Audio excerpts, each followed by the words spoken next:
ಯಾಕೆ ಈ ರೀತಿ ಬಜೆಟ್ ಅನ್ನು ಮಂಡನೆ ಮಾಡ್ಬೇಕು ಹೇಳಿ? ನೀವು ಇಟ್ಟಿದ್ದ ಹಣನ ವಾಸ್ತವಿಕತೆಗೆ ಹತ್ತಿರದಲ್ಲೂ ಕೂಡ ಬಜೆಟ್ ಮಾಡೋದಿಲ್ಲ, ಇಟ್ಟಿದ್ದ ಹಣನ ರಿಲೀಸ್ ಮಾಡೋದಿಲ್ಲ. ಹಿಂದಿನ ವರ್ಷ ಕಾಂಟ್ರಾಕ್ಟ್ ಮಾಡ್ಕೊಂಡು 2 ವರ್ಷ 3 ವರ್ಷ ಕಾಂಟ್ರಾಕ್ಟ್ ಮಾಡಿರ್ತಕ್ಕಂಥವ್ರು ಇವತ್ತು ವಿಷ ತಗೊಳ್ಳುವಂಥ ಒಂದು ಸ್ಥಿತಿಗೆ ಬಂದಿದ್ದಾರೆ.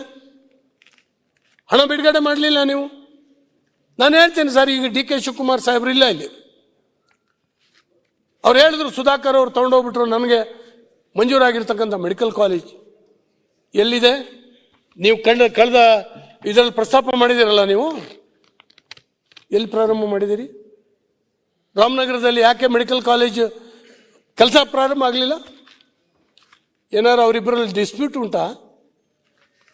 ಡಿ ಕೆ ಶಿವಕುಮಾರ್ ಅವರ ತಾಲೂಕು ಅಂತೇಳಿ ಹೇಳಿ ಸಿದ್ದರಾಮಯ್ಯನವರು ಏನಾರು ಸ್ಟಾಪ್ ಮಾಡಿದಾರ? ಹೇಗೆ ಇದು ಹೊರಗೆ ಬರಲಿ? ಇಲ್ಲದ್ರೆ ಬಜೆಟ್ನಲ್ಲಿ ಪ್ರಸ್ತಾಪ ಮಾಡಿದ್ದನ್ನು ಕೈ ಬಿಡ್ತೀರಿ ಹೆಂಗೆ? ಯಾವ ಕಾರಣಕ್ಕಾಗಿ ಕೈ ಬಿಟ್ರಿ ನೀವು? ಮೆಡಿಕಲ್ ಕಾಲೇಜ್ ಹೀಗೆ ಇವನ್ನೆಲ್ಲ ನಾನು ಹೇಳ್ತಾ ಇದ್ದೀನಿ. ಹೆಚ್ಚು ಮಾತನಾಡ್ಲಿಕ್ಕೆ ಹೋಗೋದಿಲ್ಲ, ಈಗ ಸಮಯ ಇಲ್ಲ. ಜನರ ಕಿವಿ ಮೇಲೆ ಹೂ ಇಡ್ಸೋಂಥ ಕೆಲಸನ ಮಾಡಿದ್ದು ಹೊರತು ನಿಜವಾದ ಬಜೆಟ್ ಅಲ್ಲ ಇದು. ನಿಜವಾದ ಬಜೆಟ್ ಅಲ್ಲ. ನೀವು ನಿಮ್ಮ ಪ್ರಗತಿ ಮಾಡಲಿಕ್ಕಾಗ್ದೇನೆ ನಿಮ್ಮ ಅಸಹಾಯಕತೆಯನ್ನು ಮುಚ್ಚಲಿಕ್ಕಾಗಿ ಕೇಂದ್ರಕ್ಕೆ ಹೋಗಿ ದೊಡ್ಡ ಬೊಬ್ಬೆ ಹೊಡೆದ್ರಿ. ಕೇಂದ್ರ ಏನೋ ಕೊಡಬೇಕು, ನಮಗೇನೋ ಮೋಸ ಮಾಡಿದ್ದಾರೆ, ನಮಗೇನೋ ಅನ್ಯಾಯ ಮಾಡಿದ್ದಾರೆ. ಸ್ವಾಮಿ, ನೀವು ಜನರಿಂದ ಸಂಗ್ರಹ ಆಗುವಂಥದ್ದು ನಿಮ್ಮ ಖರ್ಚುಗಳನ್ನೇ ನೀವು ಸರಿಯಾಗಿ ಇಟ್ಕೊಳ್ತಾ ಇದ್ರೆ ನೀವೇನು ಮಾಡೋರು? ಹಾಗಾಗಿ ಈ ಬಜೆಟ್ನಿಂದ ಕರ್ನಾಟಕ ರಾಜ್ಯ ರಿವರ್ಸ್ ಗೇರಲ್ಲಿ ಬರ್ತದೆ ಹೊರತು ಮುಂದೆ ಹೋಗ್ಲಿಕ್ಕೆ ಸಾಧ್ಯ ಇಲ್ಲ. ಇದು ಪ್ರಗತಿದಾಯಕವಾಗಿರ್ತಕ್ಕಂಥ ಬಜೆಟ್ ಅಲ್ಲ. ನಾನು ಇದನ್ನ ಖಂಡಿಸ್ತೇನೆ.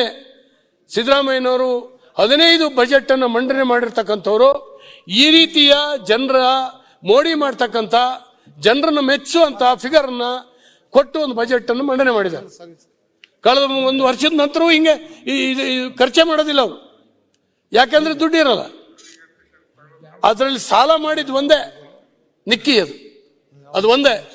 ಮತ್ತು ಬರುವಂತ ಆದಾಯಗಳು ಯಾವುದೂ ಕೂಡ ಪರ್ಫೆಕ್ಟ್ ಅಲ್ಲ. ಈ ರೀತಿಯ ಒಂದು ಬಹಳ ಕಳಪೆ ಬಜೆಟ್ ಅನ್ನ ಹಿರಿಯರಾಗಿರ್ತಕ್ಕಂಥ ಸಿದ್ದರಾಮಯ್ಯನವರು ಮಂಡನೆ ಮಾಡಿದ್ದಾರೆ ಅಂತ ಹೇಳಲಿಕ್ಕೆ ನನ್ನ ಮನಸ್ಸಿಗೆ ನೋವಾಗುತ್ತೆ. ಆದ್ರಿಂದ ಇಂಥ ವಾಸ್ತವಿಕ ಸಂಗತಿಯನ್ನು ಅವರು ಉತ್ತರದಲ್ಲಿ ಹೇಳಲಿ, ಜನರ ಕ್ಷಮೆ ಯಾಚಿಸಲಿ. ಇದು ನಾನು ಈ ರೀತಿ ಫಿಗರ್ ಕೊಟ್ಟಿದ್ದೀನಿ, ಹಿಂದೆ ಸಾರಿ ಪ್ರಸ್ತಾಪ ಮಾಡಿದ್ದೆ, ನನಗೆ ಮಾಡ್ಲಿಕ್ಕೆ ಆಗಲಿಲ್ಲ. ಈ ಕಾರಣಕ್ಕಾಗಿ ಹೇಳಬೇಕಲ್ಲ ಸರ್, ಅವರು ಹೇಳಬೇಕಲ್ಲ. ನೀವು ಪದೇ ಪದೇ ಗ್ಯಾರಂಟಿಗಳನ್ನೇ ಉಲ್ಲೇಖ ಮಾಡೋದು. ನಿಮ್ದು 130 ವರ್ಷದ ಒಂದು ಪಕ್ಷ, 130 ವರ್ಷದ ಇತಿಹಾಸ ಇರುವಂತ ಒಂದು ಪಕ್ಷ. ನಿಮ್ಮ ಸಾಧನೆ ಆಧಾರದ ಮೇಲೆ ಜನರನ್ನು ಮೆಚ್ಚಿಸಬೇಕಾಗಿತ್ತು, ಓಟ್ ಕೇಳಬೇಕಾಗಿತ್ತು. ಅದಲ್ಲದೆ ಜನರಿಗೆ ಆಮಿಷ ಒಡ್ಡಿ ಓಟ್ ಕೇಳಿದ್ರಿ. ಯಾಕೆ ಅಂದ್ರೆ ಈ ಕರ್ಮಕ್ಕಾಗಿ. ನಿಮ್ಮಿಂದ ನಿಮ್ಮ ಕೈಯಲ್ಲಿ ಅಧಿಕಾರ ಕೊಟ್ಟರೆ ಪ್ರಗತಿ ಆಗಲ್ಲ, ವಿಗತಿ ಆಗ್ತದೆ ಅನ್ನುವಂಥ ಮಾತನ್ನು ಹೇಳಿ ಅವಕಾಶಕ್ಕಾಗಿ ಧನ್ಯವಾದಗಳನ್ನು ಅರ್ಪಿಸಿ ನನ್ನ ಮಾತನ್ನು ಮುಗಿಸ್ತೇನೆ. ನ್ಯೂಸ್ ಫಸ್ಟ್, ನಿರ್ಭೀತಿಯಿಂದ ನಿಮ್ಮ ಪರವಾಗಿ.